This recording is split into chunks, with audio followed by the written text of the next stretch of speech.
All right, sorry about that, everyone. We had a little technology snafu, but we're going to get this evening's event started. Tonight we are going to be discussing, tonight we are going to be discussing restructuring in the COVID environment. I'm Jillian Nolan Snider. I am a member with Frost, Brown, and Todd in their Pittsburgh office. I practice in the Bankruptcy and Restructuring group, and I am also a board director for the Pittsburgh TMA chapter. Before we get started tonight, I would like to take the time to thank our TMA Pittsburgh annual sponsors. We would not be here without their generosity during this pandemic and throughout all the time, quite frankly. And it is only because of them that we are here today. So you will see right now that they are displaying the sponsors' logos on your screen. If you are interested in becoming a sponsor, you can reach out to me, or you can also contact Micah Whitfield for some more information. We will be having a lot more exciting virtual events in the future, so we hope that you can join us. Moving forward on to tonight's event, I'd like to start out by introducing our panel. First, we have Jordan Blask. Jordan is the member in charge in the Pittsburgh office of Frost, Brown, and Todd. Jordan is also a member in the Bankruptcy and Restructuring practicing group, where he devotes a large part of his practice dealing with distressed credit and financial restructuring situations and advising his real estate clients in the context of those restructuring situations. Then we have Cindi Giglio. Cindi is Associate General Counsel for Gordon Brothers, where she serves as frontline transactional counsel for the retail and commercial and industrial businesses. And last but not least, we have Joe Anthony. Joe Anthony is the co-founder of A to Z Real Estate. A to Z Real Estate is a full-service real estate management company that focuses on providing their clients with brokerage, leasing, legal, and marketing services on all aspects of real estate. If you should have any questions during the panel for any of our panelists, please feel free to use the Zoom Q&A function. Tonight, we are going to be discussing the effects of COVID-19 on bankruptcy filings and the restructuring industry. But what we're really discussing is how we as restructuring professionals have learned to adapt to the challenges that the pandemic has created. I'd like to start with a few bankruptcy filing statistics. Epic released its full year 2020 bankruptcy filing statistics in January of 2021. Despite the pandemic, 2020 had the lowest number in bankruptcy filings since 1986, so the lowest number in the last 34 years, with a total of 529,068 filings across all chapters.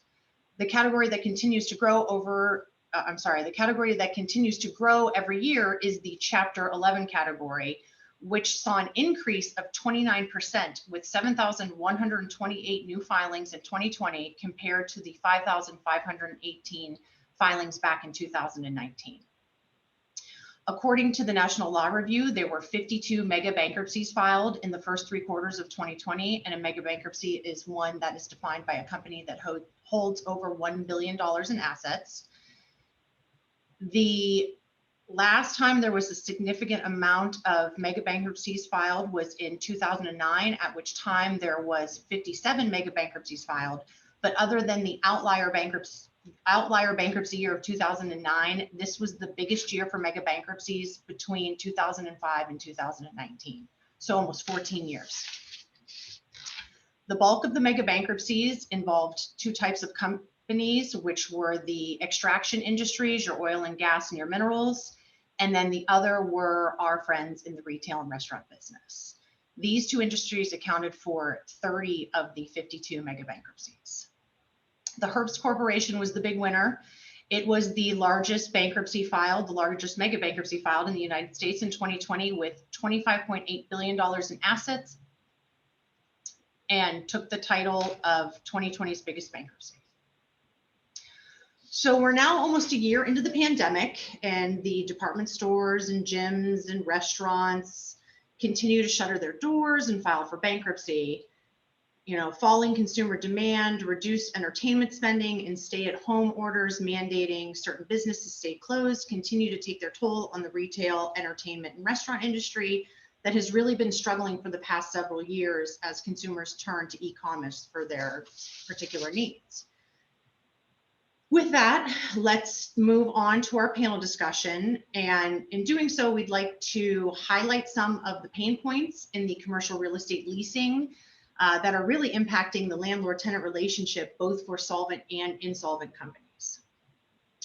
And Jordan, I'd like to turn to you for this. Could you just run us through some of the core concepts in commercial leasing that are going to be highlighted throughout today's discussion, and maybe touch on a few recent cases that have addressed some of these issues?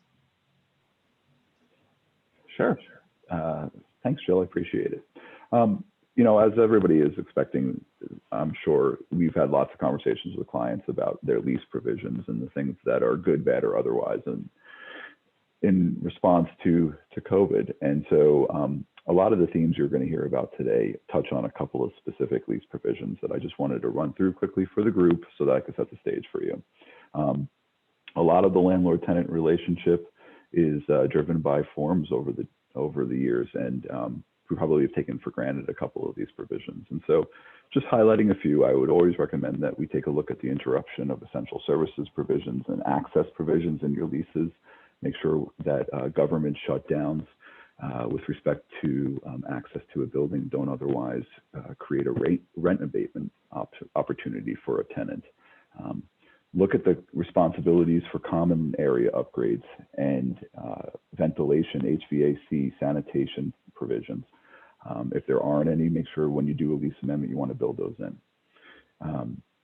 Another one that we've seen coming up a lot is the casualty provisions. Most casualty provisions in leases touch on physical damage and destruction, but the question that sort of floated out there a bit now is whether or not contamination of a space because of something like a pandemic could be considered a casualty. Similarly, condemnation, you know, most people don't expect that their property is going to be taken over by government action. And so, you know, a bit of advice would be to make sure that your condemnation provisions are written narrowly so that they don't allow for rent abatement in the extent that there's a potential government shutdown. Force majeure is another one. You're gonna hear a lot about force majeure probably today on the panel. And so, you know, just be mindful of government action and whether or not pandemic language is either in or is not in, again, thinking about rent abatement issues. You know, there's a fair amount of discussion going on right now with insurance and business interruption insurance, and whether or not business interruption will either protect the landlord or the tenant post shutdown. But another theme that has arisen is whether or not landlords should be insisting on releases from tenants with respect to any liability that could arise out of a COVID spread at a tenant's premises. A couple more are the assignment and the subletting provisions. You know, probably near and dear to this group is insolvency and restructuring options. And so if a tenant needs some flexibility potentially to get out of a lease or to modify the terms of their lease through an assignment and a subletting, you know, it's probably worthwhile taking a look at those provisions. And similarly, the lease and security credit provisions. I would expect that a lot of landlords these days are going to be asking for larger security deposits. Also gives them some flexibility with respect to a future rent abatement discussion if they need one. And then similarly, as a result of what's going on in a lot of the retail and the chain filings, cross default provisions. One landlord could conceivably be exposed to a particular tenant in multiple locations. And to the extent that they are, the question is whether or not leases should start to contain cross default languages. So with all that said, you know, there are some state law provisions that I think also the group should be aware of. I'm sure most practitioners and professionals have heard of them before, but again, I just wanted to highlight them for you, for the panel, Jill, because you're going to hear about them a lot today. And so force majeure, generally, it allows the suspension of a party's duty to perform under a contract, such as a lease, when there's been an occurrence of an unforeseeable event outside the control of the parties, which prevents performance by a party. Another state law provision that the bankruptcy courts are frequently grappling with is the frustration of purpose concept. And that one can be used to allow an excuse excuse a party from performance under a contract, such as a lease, if an essential or primary purpose of the contract is frustrated due to circumstances that were wholly unforeseen and which were not caused by the party looking to be relieved of performance. The reasonable foreseeability of such an occurrence in this frustration of purpose debate is whether or not the circumstances that are unlikely, such as a global pandemic, are considered reasonably foreseeable. And one court that looked at this certainly found that while the likelihood of a worldwide shutdown was unlikely, they could have been considered to be reasonably foreseeable. And so they did not accept frustration of purpose as a basis to get out of rent performance obligations. And two other ones are the impossibility and the impracticability of a contract. Again, those relate to the frustration of purpose doctrine, and they basically stand for the idea that there's an intervening force or event that makes one party's performance under a contract substantially more costly or difficult or even impossible.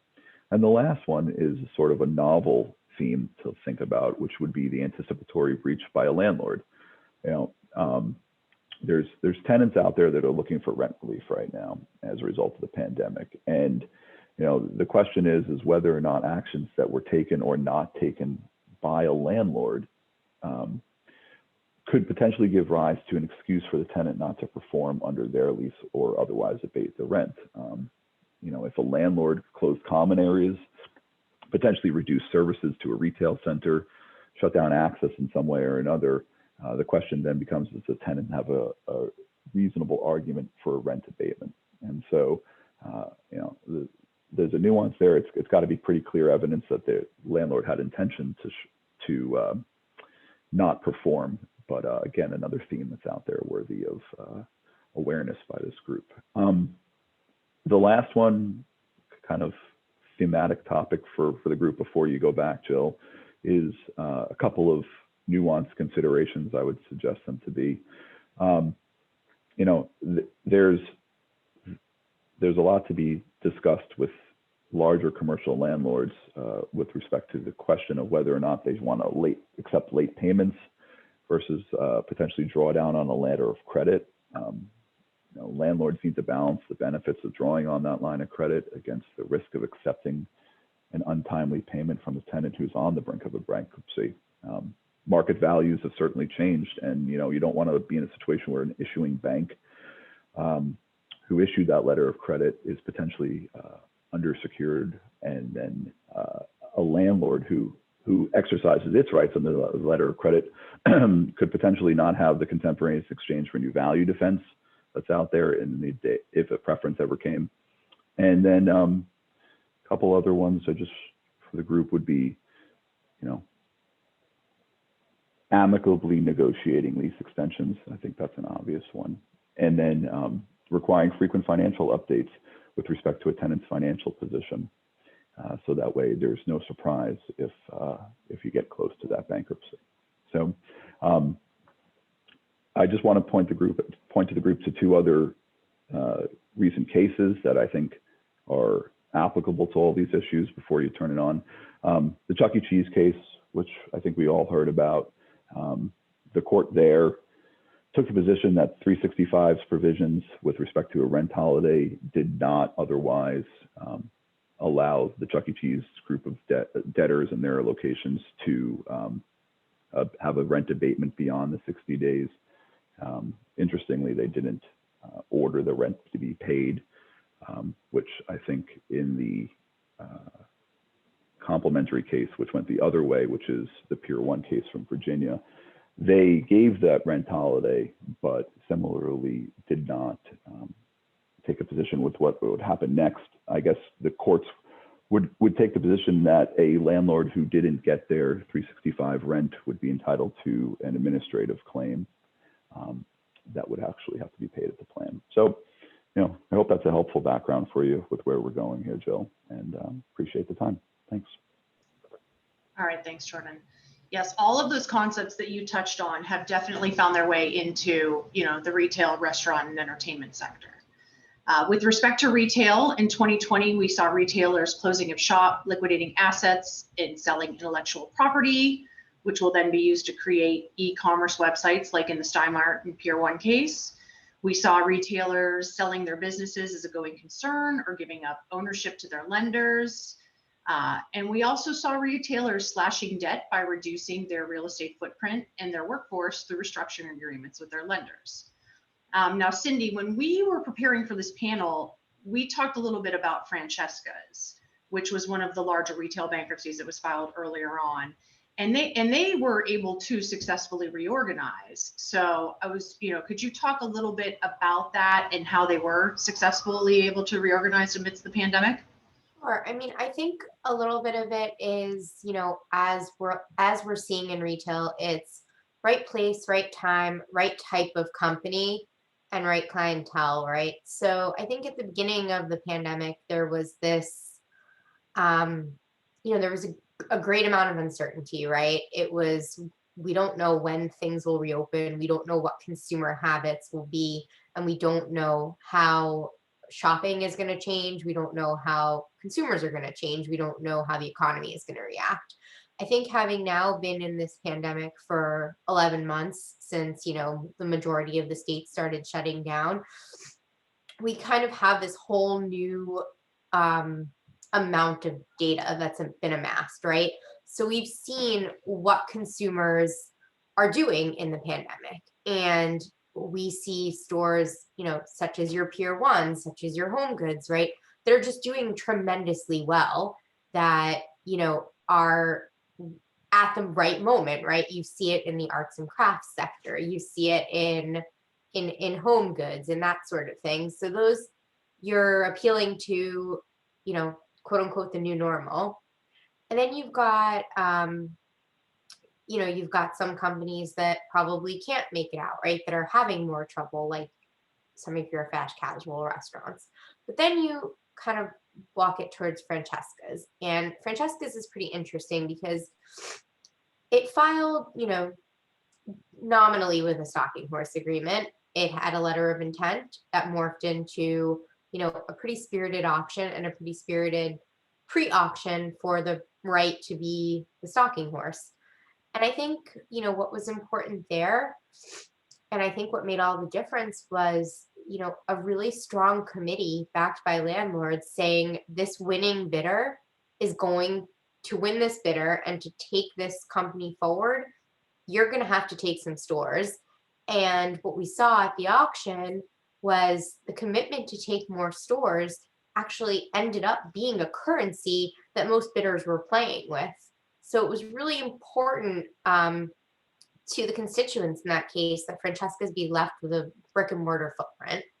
So, and these are smaller stores. It's a younger clientele that probably isn't as, concerned about in-person shopping, and, maybe just a little more comfortable going into a store. And, the research showed that it was a company that used brick and mortar probably more so than some other companies, and was not very reliant on e-commerce.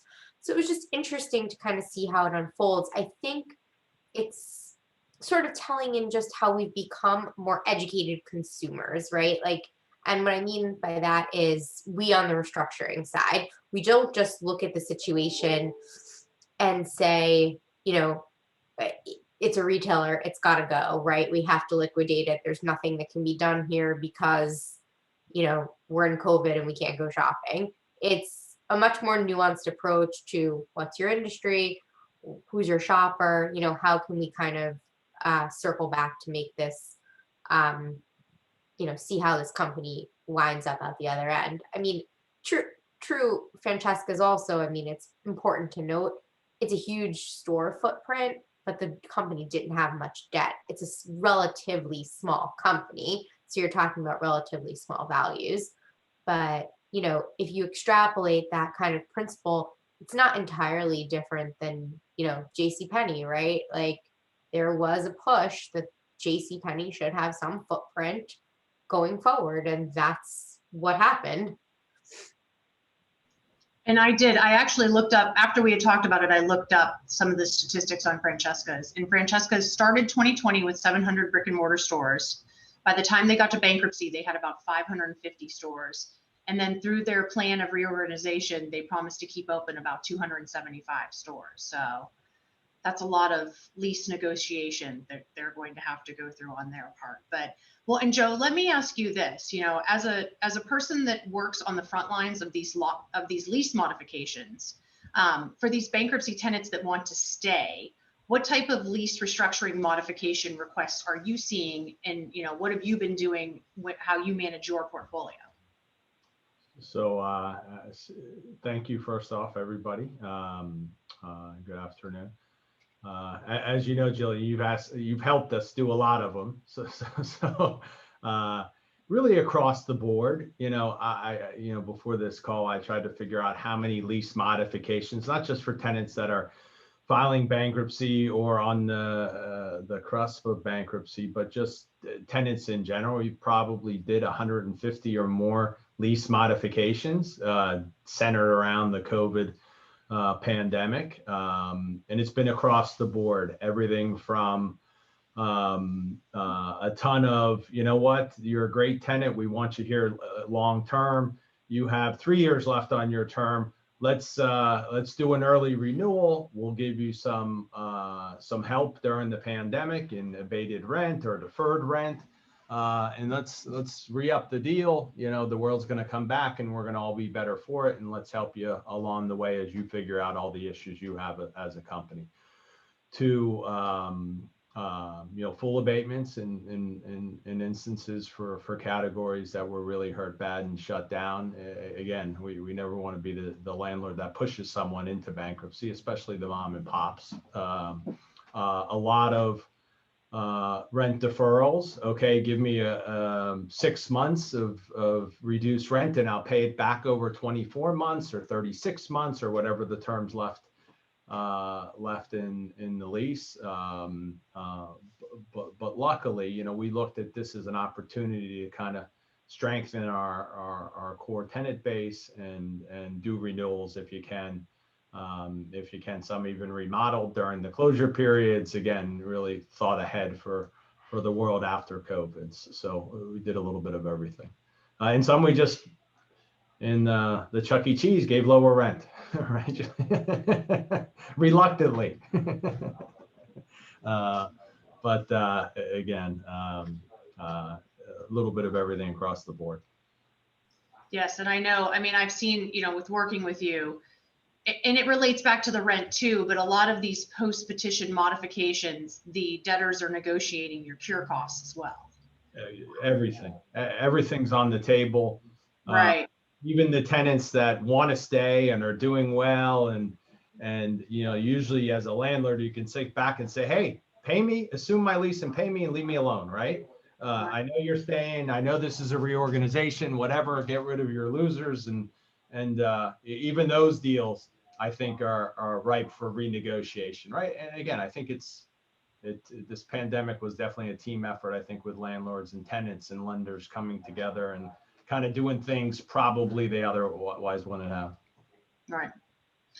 Well, let's talk a little bit about the tenants that leave. So, in 2021, one of the bigger cases that was filed thus far is the Christopher Banks case, and we know that case is liquidated.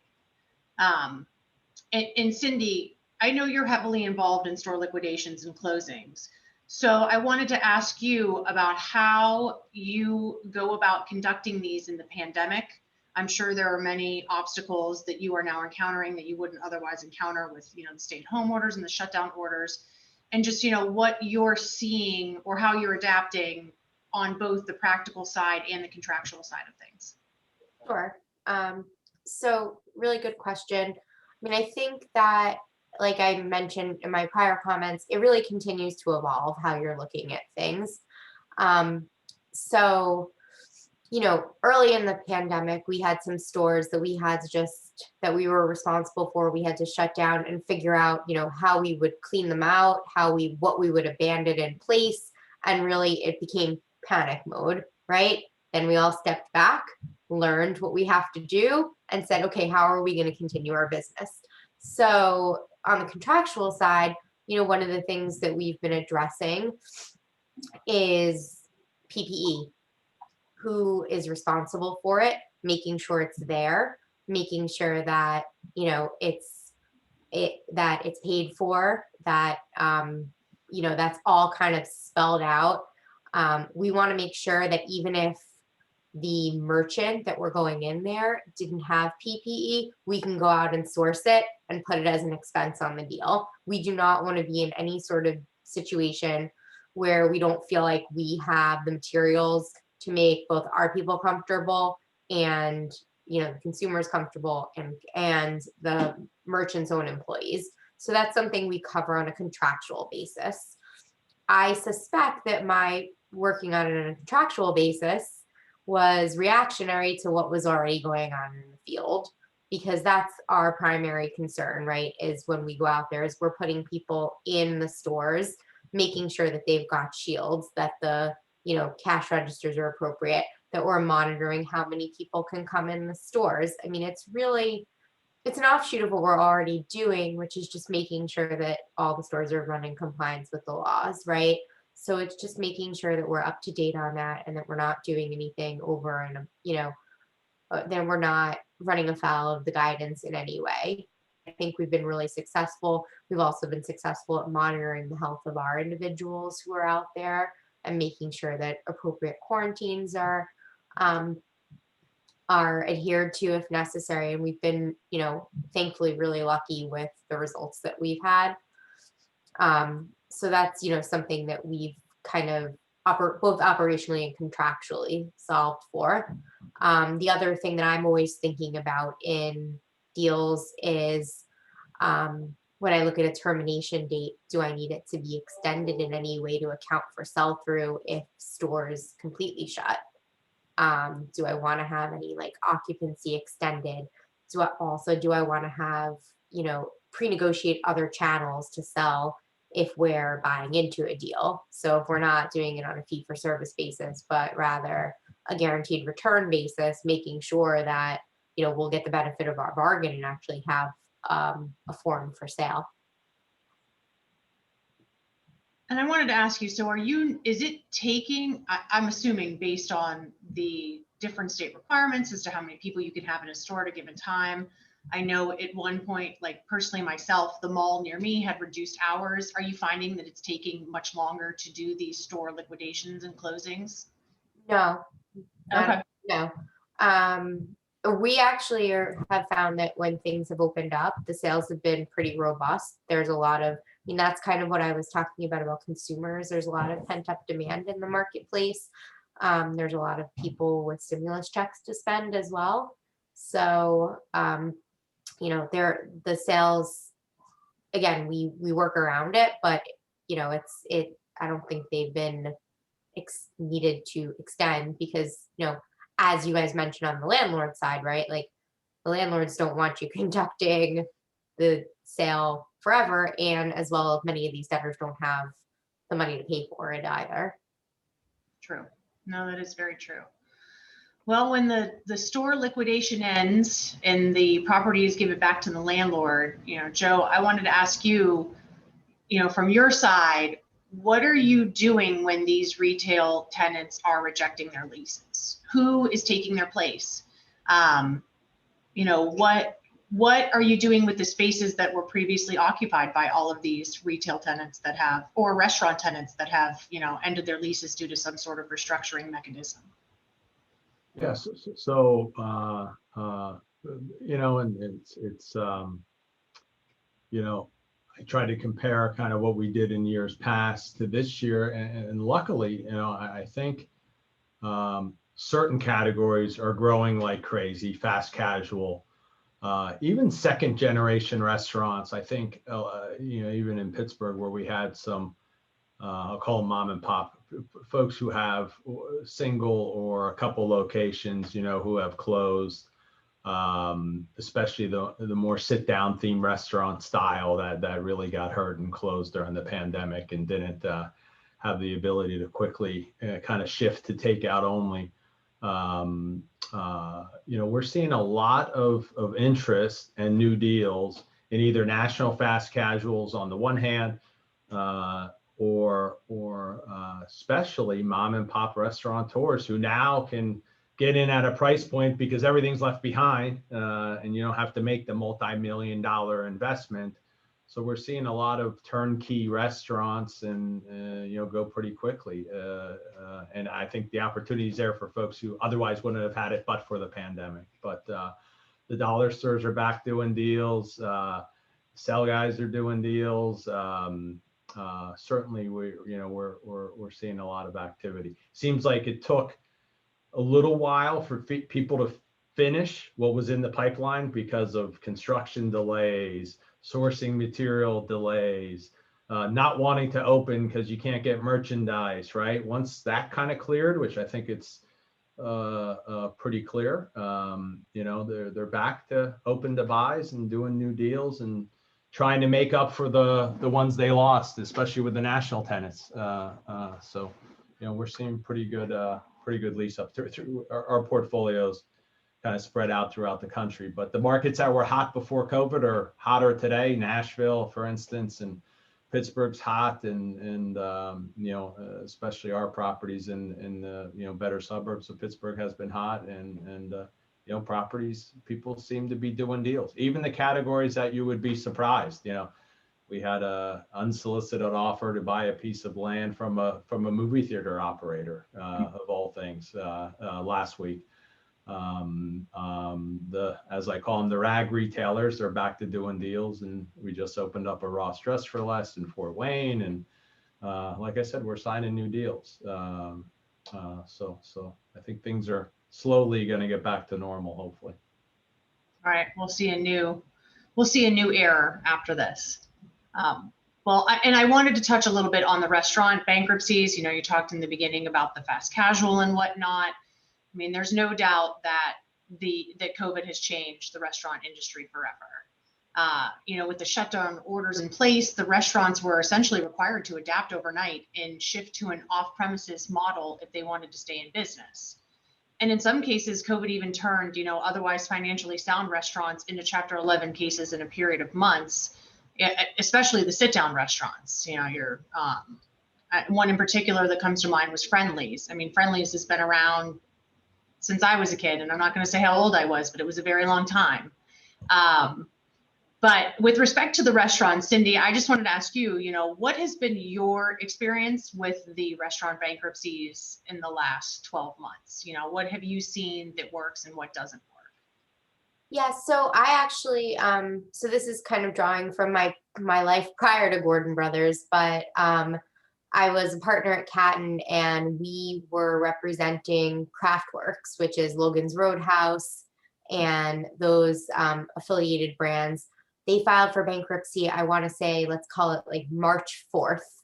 And so with plans to, run a really robust marketing process, big sale kind of,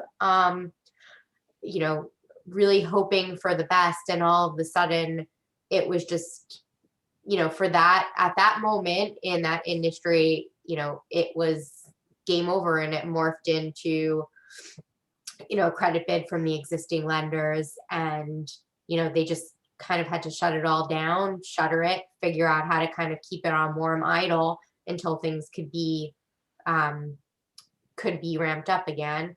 I also, at Catton, was representing a private equity backed company that was interested in buying a number of fast casual chains in the New York area.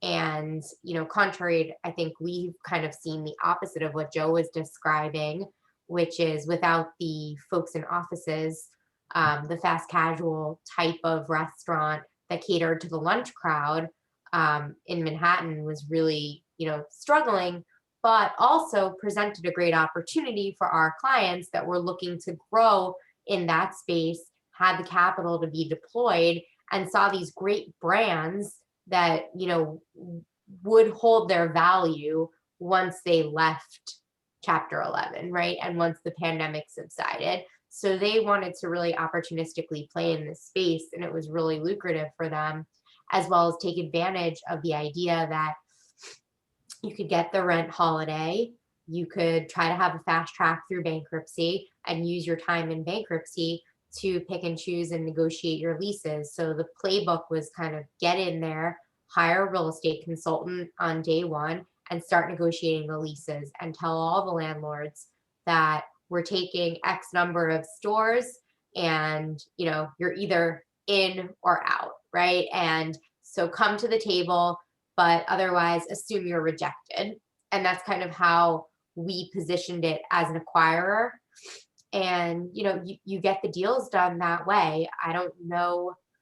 I'm talking back to like May of 2020. I'm not sure that that gets done in the exact same way in February of 2021, but you know, where people like are adapting and getting more sophisticated, but it was, you know, a good growth opportunity for this client. So I think it's really interesting to look at how this all, you know, impacts the economy and the restructuring community, because those who are willing, you know, you see the people who are really suffering, but you also see the opportunity for growth and the opportunity to put capital at work if you've got it.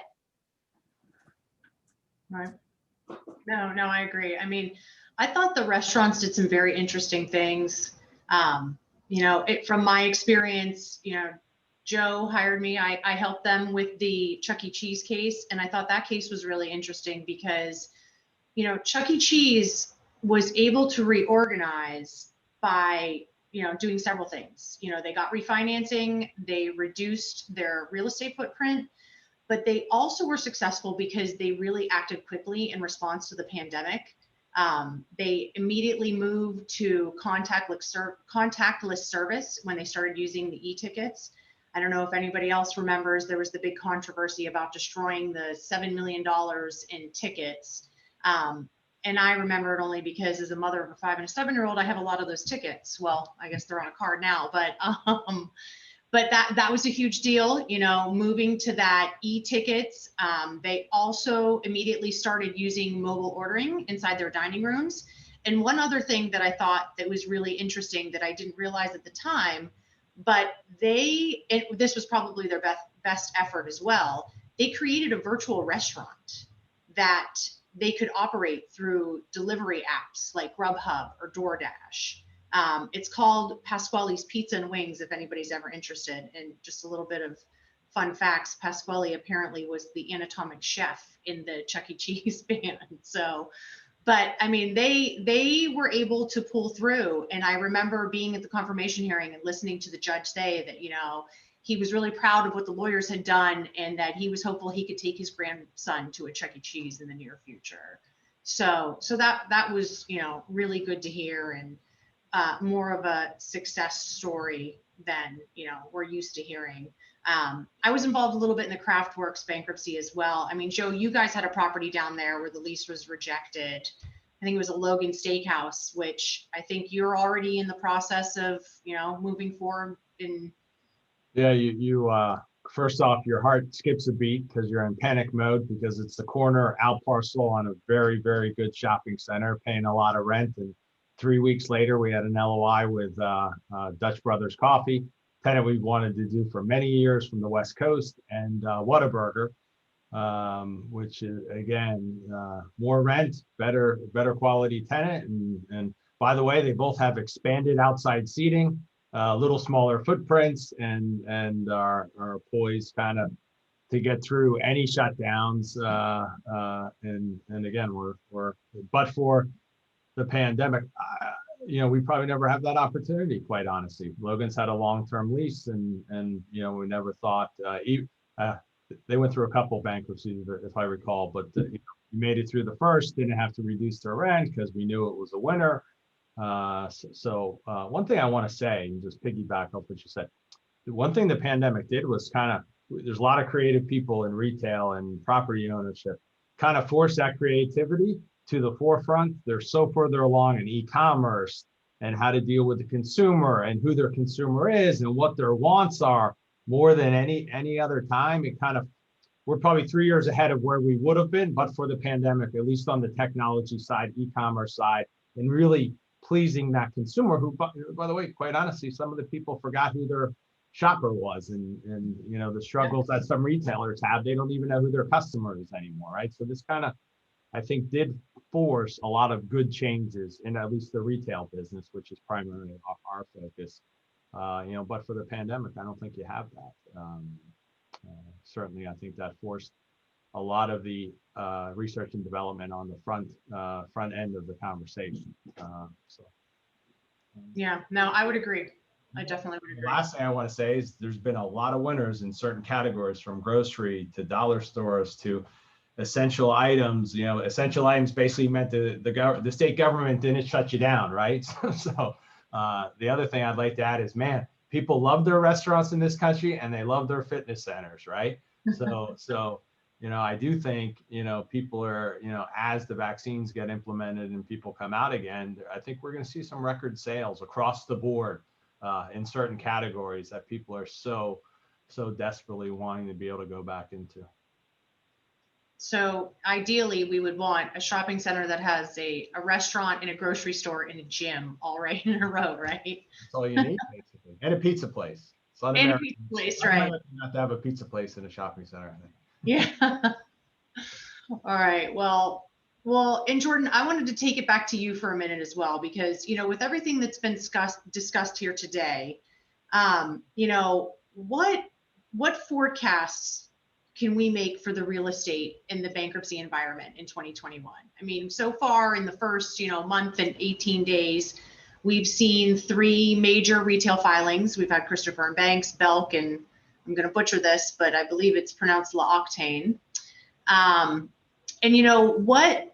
As we continue to absorb the impact of COVID-19 and what we're seeing as a government response, is there anything that our guests tonight should be aware of in terms of that government response? So on the first point, Jill, I think you're going to see continued energy sector filings.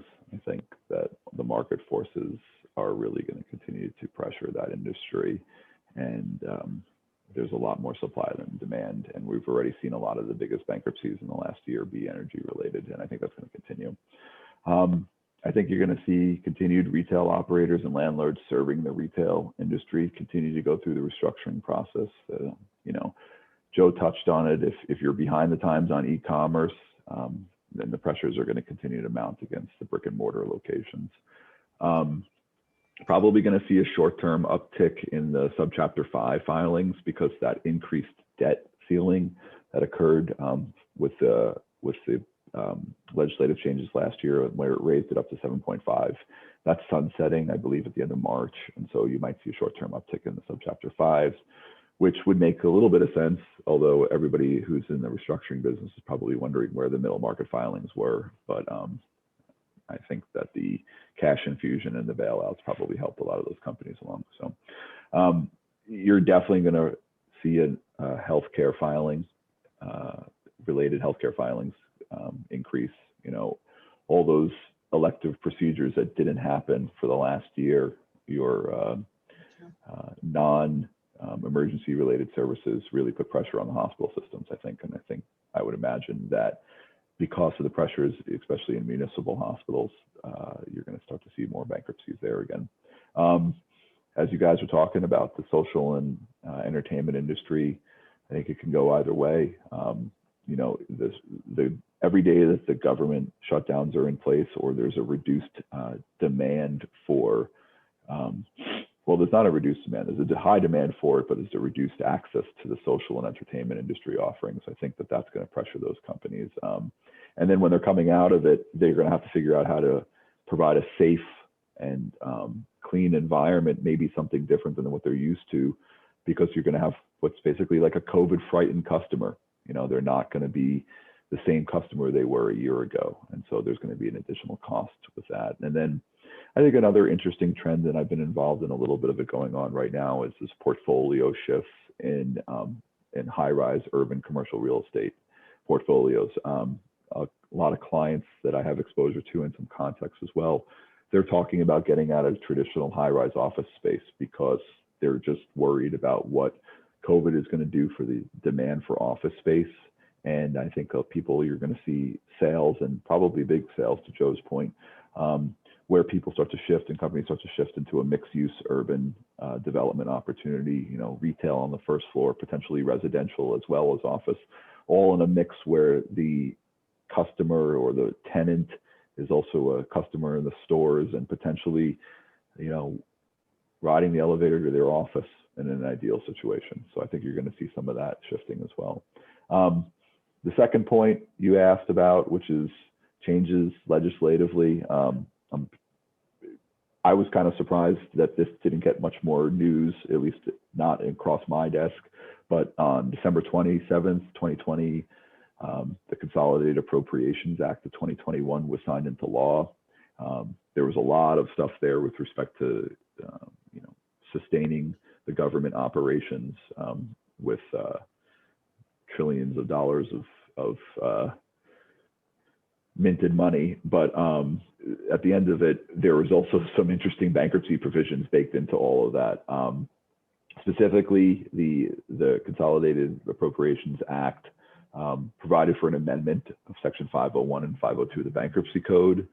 And as we know, they govern the filing and allowance of proofs of claim. And it implemented a procedure for creditors to file proofs of claim for amounts that were lost due to forbearance periods that were mandated by the CARES Act. So there's a little tweak there that happened. We talked a little bit earlier about 365D3, which obligates the debtor to continue performing its obligations under an unexpired lease of non-residential real property. And the legislative change allowed debtors in a subchapter 5 small business 11 to have a mechanism to get an additional 60 days for a total of 120 days for that rent holiday, if they can establish or if they can show that the debtor is experiencing a material financial hardship related to the pandemic, which is, you know, different than the cause standard that was previously baked in. You know, and I've read that part of what's going to come with that change to 365D is that the landlord claims that are arising from the extension are now going to be treated as administrative expenses for the purposes of confirming that subchapter 5 small business plan. And then there were two others that were baked in. Amendment section to 365D4, which again touches on unexpired leases of residential real property. They're going to be deemed assumed by the trustee or the Chapter 11 debtor within 120 days following the filing of bankruptcy. And that period was now increased to 210 days. And so the court previously had an amendment provision that would have allowed for an increase of 90 days. So after all this, the trustee or the debtor in possession is going to have 300 days to decide whether or not to assume or reject the lease, which in turn is going to probably provide some, you know, uncertainty, as Joe was talking about, with respect to what the landlords are going to do. You're going to be stuck waiting around to see what's going to happen. And then lastly, they legislated a change to Section 547 of the code. And it's kind of a nice, I think, favor that they put in there, which 547 is governing the avoidance of pre-bankruptcy preferential transfers. But the new legislation is going to allow protection from avoidance of any deferred payment that was debtor was made after March 13, 2020 to non-residential real property landlords and suppliers of goods. So it's kind of creating a new defense, or actually an opportunity to avoid a potential preference action through legislative acts. So that's kind of what's happening that we've seen. And thanks for throwing it to me, Jill. Yeah, I mean, it's very interesting stuff. And we didn't touch on this.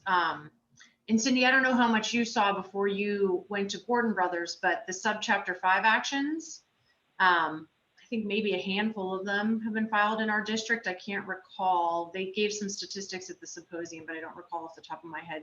I don't know about, did you see many, Cindi, before? I didn't see many. It was something we kind of talked about in one of those restaurant cases that I was talking about for the private equity backed sponsor. But we couldn't get the company to be able to get in because it was too far behind on rent. So although there was not a lot of other debt out there, and it would have been a good candidate for subchapter 5, there was too much landlord debt. So, you know, that was, I think, kind of an impediment to a small-ish business using that. Right. No. Well, with that, we are out of time. I would like to thank everyone on the panel for taking the time to be here this evening. And I'd like to thank everyone who logged in today for attending. A survey link will be emailed to you following this program, and your feedback is really appreciated as we move forward with virtual events. Hopefully we will get together soon. I really miss the happy hour portion of the TMA events, and I'm sure I'm not the only one. Our next TMA Pittsburgh virtual event is the Lenders Panel, which is scheduled for March 30th. Please watch your emails for details, and thank you.